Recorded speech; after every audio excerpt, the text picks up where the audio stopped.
Everybody, today I just want to talk about how to install one of these countertop dishwashers, and these are really nice for people who don't have a lot of space to install them in the cupboards here. We really wanted to conserve all of these, so we got one of these instead. It's still pretty new. I have used it twice and it's really great, but I'm just going to show you that today and how I install it.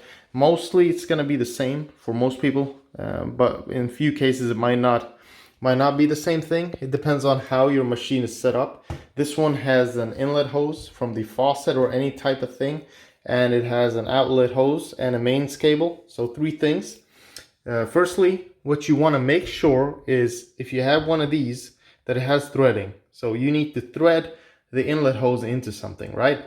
So either you have one of these or you have a secondary one like I have back here, where I have just threaded it in and really tightly secured it into that. It will just fit on really nicely. If you don't have one of these, I guess you can install it, or ask your landlord or whatever to install one of these. In Sweden, it's but I haven't seen a house without one of these, or a threaded one here.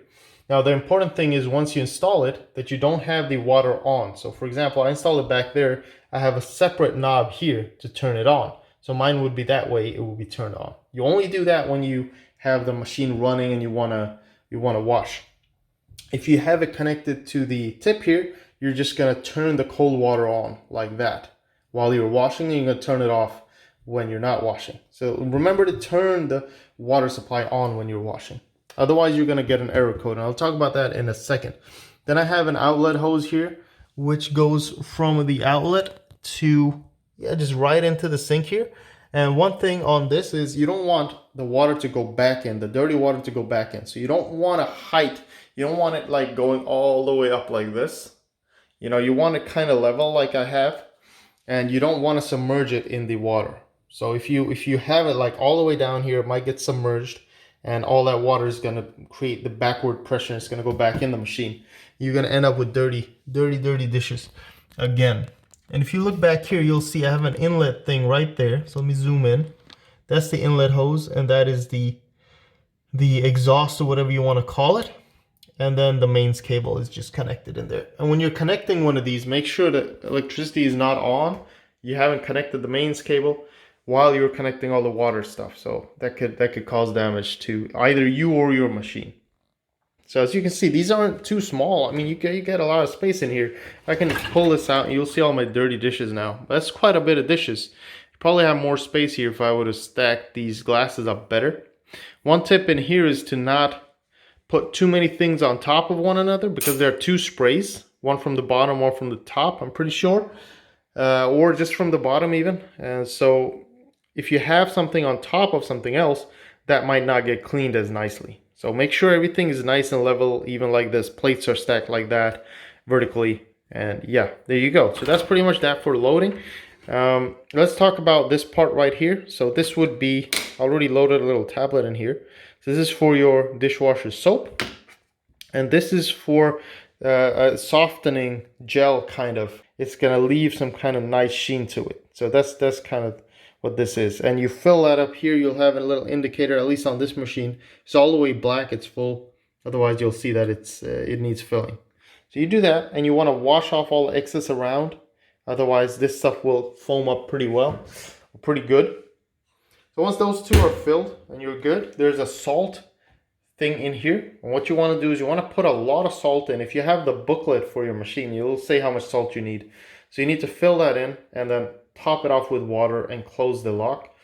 And that is because the water in Sweden, at least, is so harsh, so hard, that you need to have salt in there to soften it up. In some countries it might be okay without the salt, but it will say in your booklet.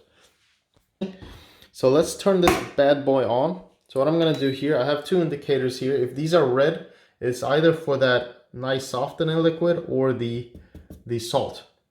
So none of those are red, that's good, we're in the clear. And then we have the programs here. Programs will also say here, more detailed instructions in your booklet, most probably. So I'm gonna use P2, which is my normal P mode, not the Eco one. So I'm gonna use P2. And then everything is set, it's on. But one thing, I need to turn on this. Okay, once you turn this on, your water supply is okay. to the machine. And then I'm just gonna press play and it's gonna start. So that's at least for this machine. Now let me tell you about the error codes. Now if the water isn't on, this machine will say E1. Any machine will give an error code if it doesn't get the proper water pressure and water supply. So it's gonna complain, and then you'll know that you have an error. Most probably you'll have to restart your machine. So make sure always water pressure is on when you're washing. And then you'll get other error codes that will say in your booklet what they mean. There you go, guys. So let's see in 2 hours how the dishes are. They were pretty dirty. I don't know if you saw it, but hopefully they'll be really clean at the end of this. So this just got cleaned and it just finished. Now there's a lot of steam here, and that's a big tip. Just as soon as it's done, open it up, pull the tray out and leave it for a while just so that all the steam evaporates so you don't get burnt when you touch all this stuff. If you look, everything is really clean and it's really soft to the touch. I wish you could feel this. I won't touch it too much, but everything's really soft. I took out a glass here, and that's because of this rinse aid. I finally figured out what it's called. I couldn't in the earlier clip, but it's called rinsing aid or rinse aid, and it really softens everything up and makes it nice. Otherwise it can get really hard to the touch. And the salt also keeps the water soft so you don't get any damages on your stuff. And everything is so clean and shiny. So if it's not too hot, you can touch it and feel it. And there you go, guys. Clean cutlery. Perfect. These are absolutely amazing. I really recommend getting one of these if you don't have the space. It really helps us out right here. So all this stuff just got done in about 2 hours. That was that program. There's quick programs too that you can use for about 30 minutes and stuff, at least on this machine. So you just read the booklet, make sure you have everything set up, and you'll be good to go. And don't forget to turn off the water input to the machine once you're done. I just turned it off there. I turned it clockwise. If you have the faucet and it's running like this, just turn it off and you'll be good. There you go, guys. Thank you so much for watching this video. Hopefully it helped, and hopefully it inspires you to get one of these and helps you install it as well. So take care. Let me know in the comments if it helped, and yeah, I'll see you in the next one. Bye-bye.